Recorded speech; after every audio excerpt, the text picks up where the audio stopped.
Today starting with the difficulty session on gravitation. बहुत सारे लोगों ने पॉइंट आउट किया कि ग्रेविटेशनल पोटेंशियल का मीनिंग और पोटेंशियल एनर्जी का मीनिंग समझ में नहीं आ रहा है. See, this is a particle of mass capital M.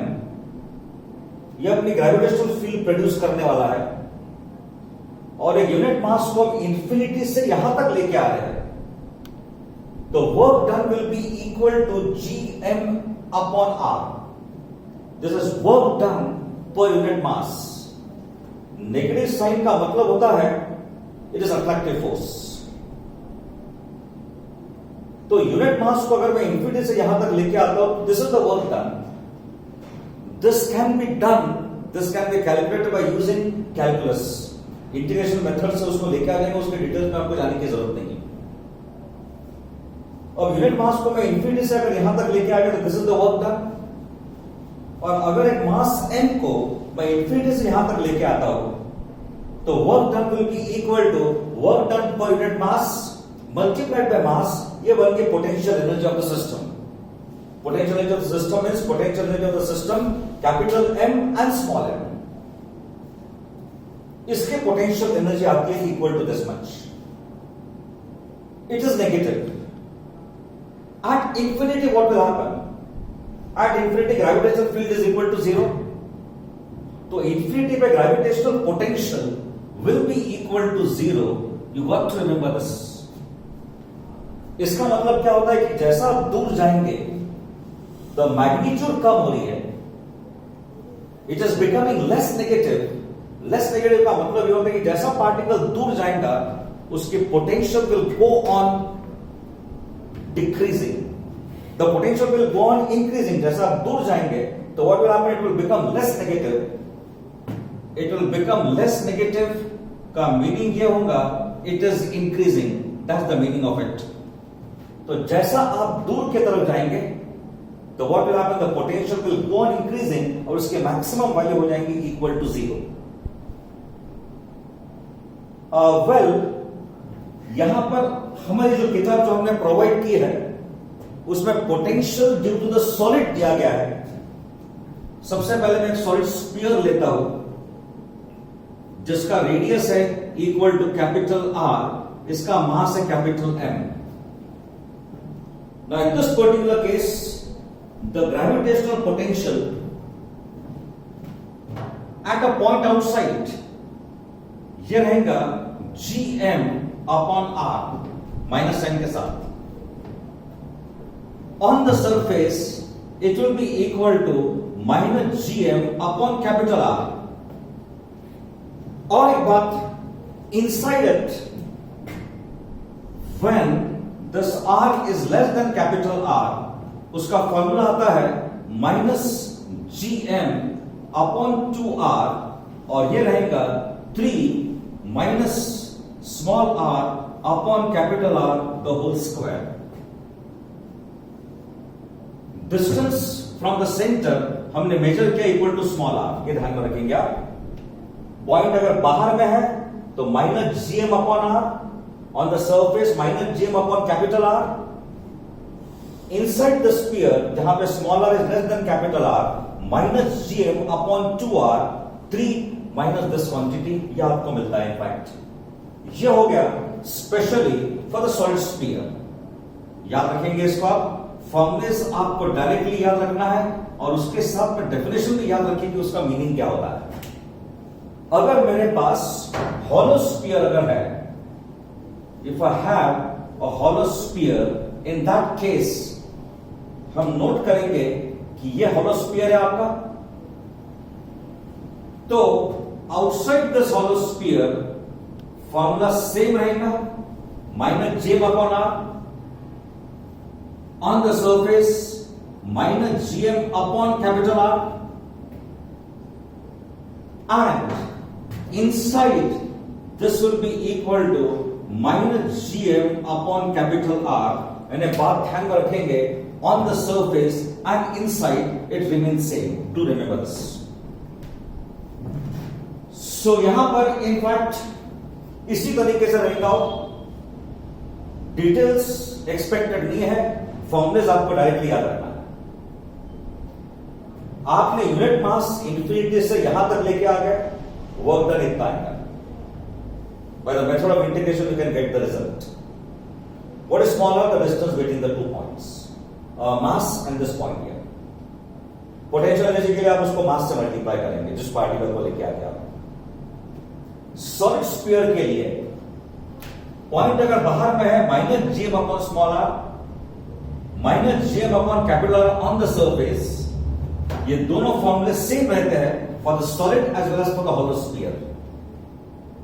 लेकिन सॉलिड स्फीयर अगर मैं लेता हूं तो पोटेंशियल कितना रहेगा? Minus GM upon 2r in bracket 3 minus R upon capital R the whole square. और ध्यान में रखेंगे अगर होलो स्फीयर अगर है, जो सरफेस पे वैल्यू रहेंगी the same value will be inside. Electrostatics में इसको फिर से अपन डील करेंगे. अगर ये होलो स्फीयर है, सॉलिड स्फीयर है, तो फॉर्मूलेस ऑलमोस्ट सिमिलर टाइप के मिलेंगे. कांस्टेंट और प्रोपोर्शनलिटी को हम रिप्लेस करेंगे बाय 1/4πε0. उसको बाद में देखेंगे. मैं रिपीट कर रहा हूं, होलो स्फीयर के लिए ऑन द सरफेस कितना? Minus GM upon R, inside it is minus GM upon R, it will remain same. लेकिन सॉलिड के लिए this is the change in the formula. Formula याद रखना तो जरूरी है, उसके साथ में उसका मीनिंग क्या होता है इसको भी समझ लेना बहुत जरूरी है. Before start dealing with number 10, याद रखेंगे ग्रेविटेशनल इंटेंसिटी E और G acceleration due to gravity, ये दो डिफरेंट टर्म्स हैं. This is force acting on unit mass and this is acceleration due to gravity. दोनों के फॉर्मूले सेम है, ध्यान में रखेंगे आप, but they are different terms. इसके बारे में पहले डिस्कस कर चुका हूं, उसको स्पेसिफिकली याद रखेंगे आप. जैसे भी प्रॉब्लम्स आएंगे अपन डील कर लेंगे. नंबर 10 में an earth satellite has an orbit of radius which is 4 times that of communication satellite.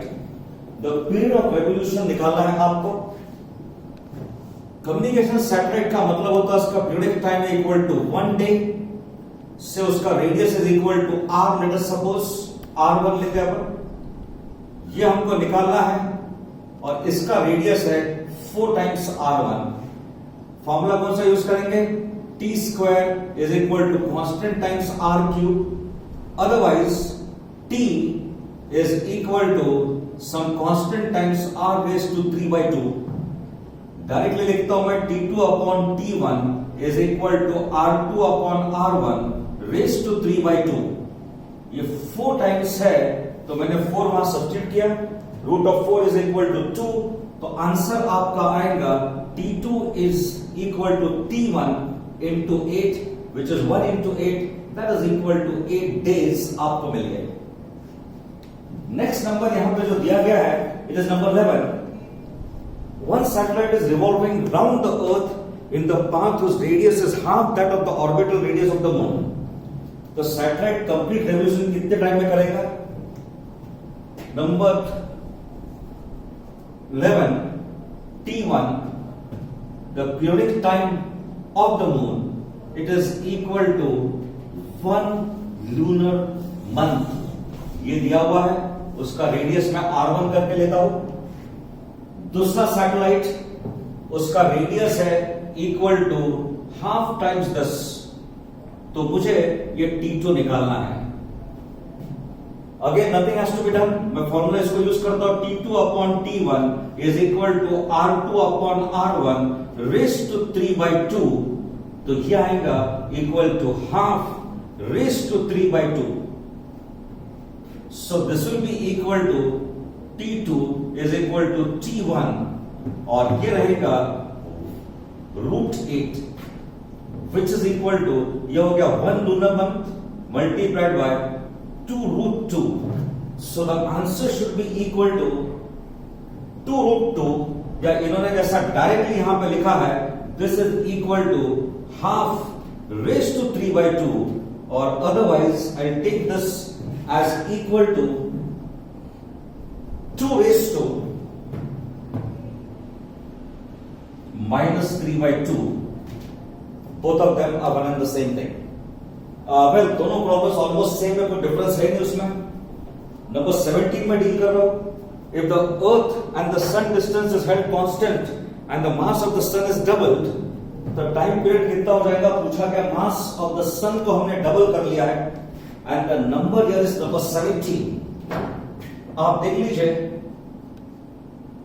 The periodic time it is equal to 2 pi root of R cube upon GM. हमारा periodic time है equal to normal, it is given to you in years, इसलिए मैं T1 लेता हूं to be equal to 1 year और radius is same, mass is equal to m1. बाद में इसको मुझे निकालना है and the mass m2 has become equal to 2 times m1. अभी हम क्या करेंगे, जो फॉर्मूला जब यूज करेंगे it is 2 upon 1 is equal to, बाकी के टर्म्स कैंसिल हो जाएंगे, देख लीजिए ये कैंसिल हो जाएगा, कांस्टेंट है, ये भी कांस्टेंट है, cancel, this will also get cancel. लेकिन वो टर्म है न्यूमरेटर में, डिनोमिनेटर में, इसलिए यहां पे T2 है तो this will B m1 upon m2 आएगा. इसको डायरेक्टली याद रखो आप, 2 अपॉन 1 तो यहां पर आएगा 1 अपॉन 2 बिकॉज मास कहां पर है, इन द डिनोमिनेटर. मैं रिपीट कर रहा हूं, 2 upon 1 is equal to 1 upon 2 because this was in the denominator. अगर न्यूमरेटर में रहेगा तो 2 upon 1 ही आएगा, लेकिन यहां पर ये डिनोमिनेटर में रहने का दिस 1 upon 2, तो यहां पर 1 upon 2 that is equal to half. तो आपका आंसर रहेगा T2 is equal to T1 root 2 upon root 2.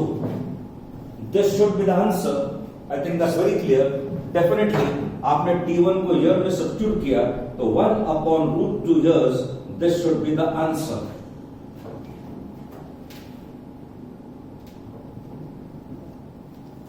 Problem number 23 में क्या दिया देख लीजिए, to verify Kepler's third law. Student ने जो प्लॉट किया it is graph between T and R, slope इतना आता है. Graph between T square and R cube is 1.39. graph between log T and R it is 1.5 and this graph gives slope equal to this one. Which graph is correct? मेरे ख्याल से देखिए बराबर समझ में आ जाने चाहिए कि स्लोप अगर हम निकालने जाएंगे तो बहुत लेंथी मेथड हो जाएंगे. यहां देख लीजिए आपका फॉर्मूला है T square is equal to some constant times R cube. So T is equal to some constant times R raise to 3/2. अगर दोनों तरफ मैं log लेता हूं तो मुझे मिलेगा log of k dash plus 3/2 log of R. तो अगर मैंने ग्राफ बनाया अभी 3 upon 2 का मतलब होता 1.5, दिस इज log R और यह है log of k. तो अगर मैंने ग्राफ बनाया log t वर्सेस R तो उसका डेफिनेटली स्लोप आएगा इक्वल टू 1.5. और एक बात, intercept will be equal to this one, जिसका कोई मीनिंग नहीं है, लेकिन मेरे ख्याल से this is the correct answer, C is the answer. ये मैच नहीं होता है बिकॉज स्लोप आता है 1.5. ग्राफ किस प्रकार से बना देख लीजिए आप, y is equal to mx plus c. So c is what, the y intercept. तो वेल एनीवे इसका स्लोप इतना रह नहीं सकता है, तो दिस इज आउट. ये करेक्ट लग रहा है हमको. और ग्राफ अगर इसके बीच में अगर बनाएगा, स्लोप कितना आता दिया उन्होंने, वैसे देखा है तो स्लोप अगर निकालना है आपको तो ये k की वैल्यू आपकी आती है equal to 4 pi square upon GM. Pi की वैल्यू, पाई स्क्वायर अगर मैं 10 लेता हूं, दिस इज 40, और ये टर्म बहुत बड़ा है और ये टर्म बड़ा रहने के कारण slope will be very very small, which is not possible. उन्होंने स्लोप दिया 1.37, ये पॉसिबल नहीं है, and this is also not possible because graph अगर T और R के बीच में बनाता हो तो मुझे क्या मिलेगा, बिकॉज T वर्सेस R, यहां पे स्लोप का मतलब ही नहीं आता है, बिकॉज T वर्सेस R अगर मैं प्लॉट करता हूं तो this is equal to what, 2 pi root of R cube upon GM. तो T वर्सेस R का graph it cannot be a straight line. इसको हमने रिजल्ट आउट कर दिया है for the simple reason this quantity is very large. तो इसको divide करने के बाद this quantity will be very small. Definitely it won't be equal to 1.39. इसीलिए हमको सिलेक्ट इसी को करना है. स्लोप यहां पे कितना आता है 1.5 and you get a straight line with the y-intercept equal to this quantity. अब planet number 25 velocity vp और उसका distance है rp which is at perihelion और velocity va distance is equal to ra, it is at aphelion. Which of the following graph will depict the graph between velocity and the sun planet distance? अब एक बात ध्यान में रखेंगे, this is the ellipse. जब planet सबसे दूर रहता है यहां पर, this is aphelion. ध्यान में रखेंगे, जब सबसे पास में है it is perihelion. ये एक बात हो गई. यहां पर इसकी वेलोसिटी है vp और यहां पर वेलोसिटी है va, distance ra, distance rp. ध्यान में रखेंगे angular momentum is conserved, so m ra va is equal to m rp vp. आपका एंगुलर मोमेंटम आता है equal to I into omega और ये आता है m r square omega which is equal to m r v. You can get this confirmed. Result यही मिलता है आपको. तो यहां पर it's very clear, angular momentum same रहता है, तो इसका मतलब ये होता है कि डिस्टेंस कम तो वेलोसिटी ज्यादा, ज्यादा distance velocity come. It's very clear. And so what you have here, ra upon rp is equal to vp upon va. Definitely ra is greater than rp, so this ratio is greater than 1, and so it follows that vp is greater than va. When it is close, velocity उसकी ज्यादा रहेगी. ये ध्यान में रखेंगे आप. You can relate the relation like that. Come distance ज्यादा velocity, ज्यादा डिस्टेंस कम वेलोसिटी. तो ग्राफ नंबर 2 पे अगर आप आएंगे तो वहां पर देख लीजिए, जो टॉप वाला जो पॉइंट दिया गया है B में, RP, this is RP when it is close, और ये क्या है RA when it is away. तो यहां पर ये डिस्टेंस कम है, ये डिस्टेंस ज्यादा है, और वेलोसिटी आप देखेंगे वीपी की वेलोसिटी देख लीजिए ज्यादा है और वीए वेलोसिटी इज लेस. तो ग्राफ जो आपका मैच होता है इट ट्रांसफर्स विद पी. आप देख लीजिए आरपी की वैल्यू कम है और आरपी की वैल्यू कम है और वीपी की वैल्यू ज्यादा है. ग्राफ से देख लीजिए आप. और एक बात है, आर ए की वैल्यू ज्यादा है और वी ए की वैल्यू कम है. सो आपका ग्राफ जो आपका मैच होता है it is P. The next जो मुझे डील करना है नंबर 33 है. Two solid spheres, the radius r, 2r, made of the same material are kept in contact. The mutual attraction is directly proportional to 1 upon, inversely proportional to r raised to 4. And the gravitational reason ऐसा दिया कि gravitational attraction between the two mass points varies inversely at the square of the distance between them. एक बात सबसे पहले समझने की कोशिश करते हैं कि एग्जैक्टली हो क्या रहा है. नंबर 33 में आपके पास दो स्पीयर्स है. टू स्पीयर्स है, दे आर इन कॉन्टैक्ट. एक का रेडियस r है, दूसरे का रेडियस 2r है. सो ये रहेगा r और ये है 2r. The force of attraction between them will be equal to g. Distance दोनों के बीच में कितना है, इट इज 3r. तो मैं लिखूंगा 3r द होल स्क्वायर. पहले का मास m1, दूसरे का मास m2, तो मुझे मिलेगा g 9 upon r square.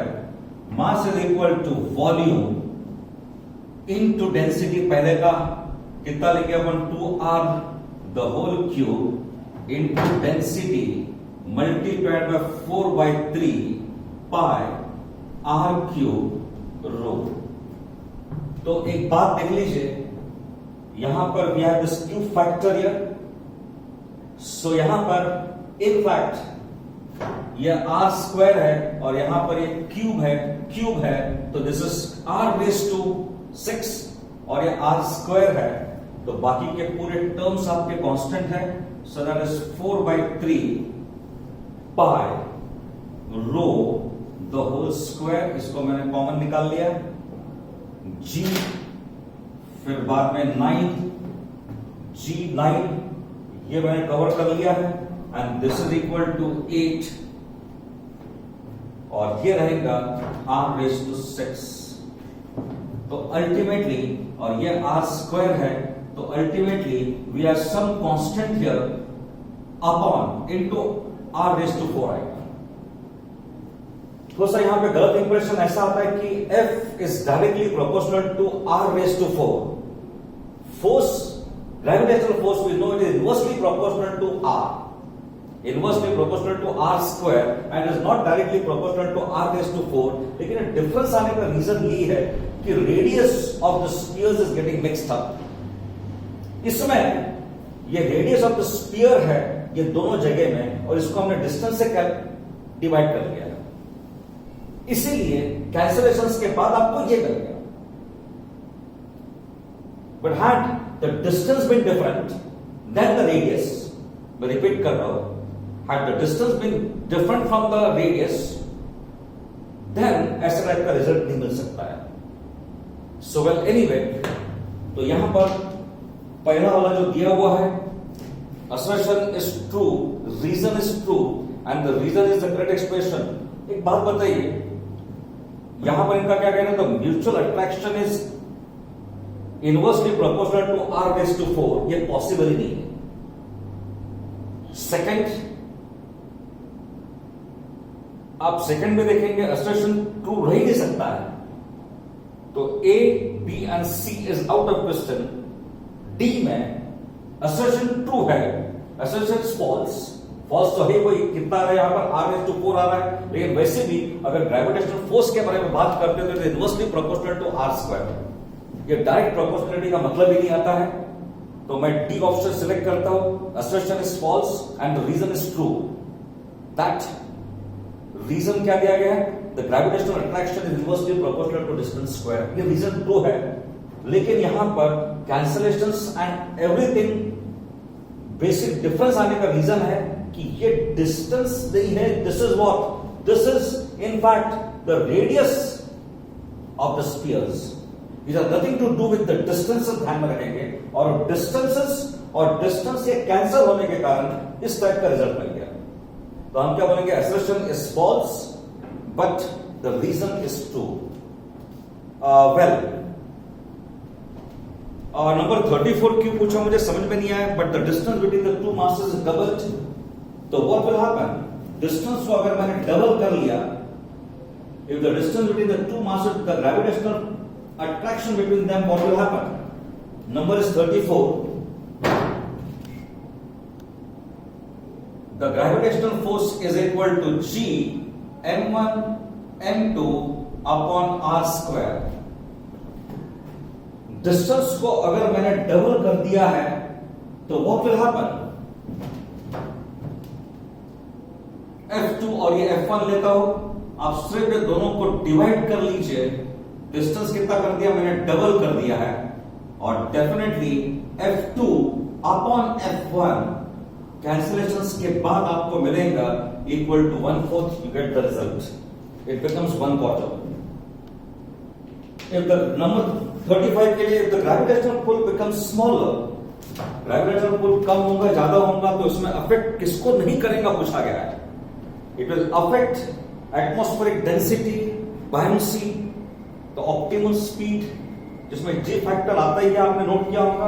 Viscosity को बाद में डील करेंगे, तो इस विस्कोसिटी में जी फैक्टर नहीं आता है, तो किसको अफेक्ट नहीं करेगा, जी को अफेक्ट नहीं करेगा। Do remember, viscosity is not related with gravitation, so it will remain unaffected.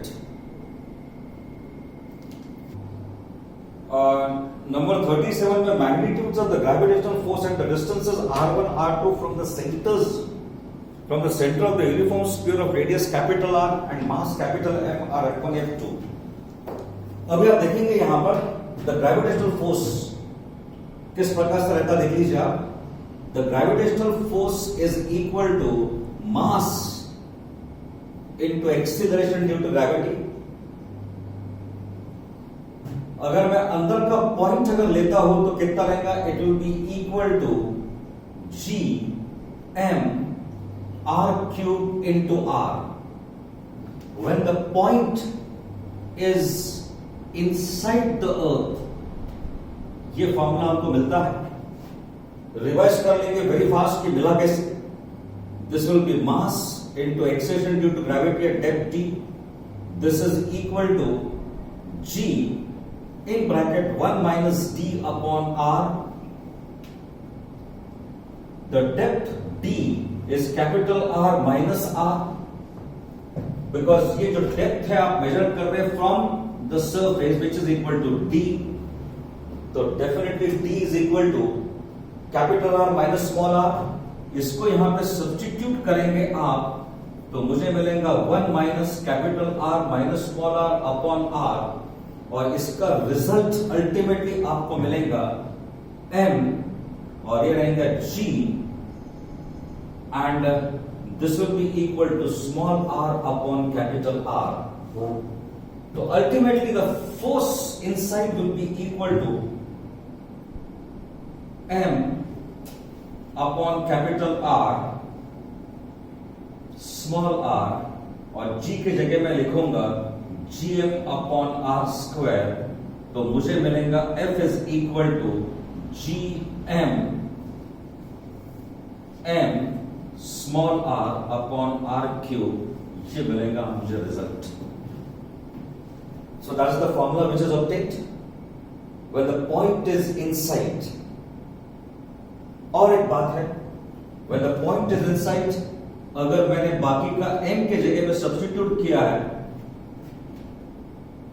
Volume into density, तो वहां पर r क्यूब आएगा, यहां पर r क्यूब आएगा, एंड अल्टीमेटली रिजल्ट में सम कांस्टेंट टाइम्स r रहेगा. बाकी कैलकुलेशन देख लीजिए आप, मैं रिपीट कर रहा हूं. This is the formula which is obtained for the force. और एक बात, इस मास के जगह मैंने सब्स्टिट्यूट किया वॉल्यूम इनटू डेंसिटी, तो वॉल्यूम के साथ आएगा r cube and r cube will get constant, और बाकी के पूरे टर्म्स कांस्टेंट है, तो ये मिल गया. So when the point is inside आपको मिलता है f1 upon f2 is r1 upon r2. To remember this, it is valid only when r1 is less than capital R and r2 is less than capital R. When the point is outside, आपकी g की value रहती है gm upon r square. तो ये result यहां पे आ ही नहीं सकता है. We cannot get this result because when the point is outside आपको क्या मिला? it is gm upon r square. तो अगर मैं फैक्टर्स निकालूंगा अभी तो कैसा आएगा? It will be r2 square upon r1 square, which is not possible. तो ये जो रिलेशन है f1 upon f2 is equal to that, this is valid only when r1 is less than r and r2 is less than r. और number 40 मैंने complete कर लिया था. In fact multiples of 4 में 43 को पहले मैं डील करता हूं. The gravitational force on the mass on a body of mass 5 kg at the surface of the earth is 50 newtons.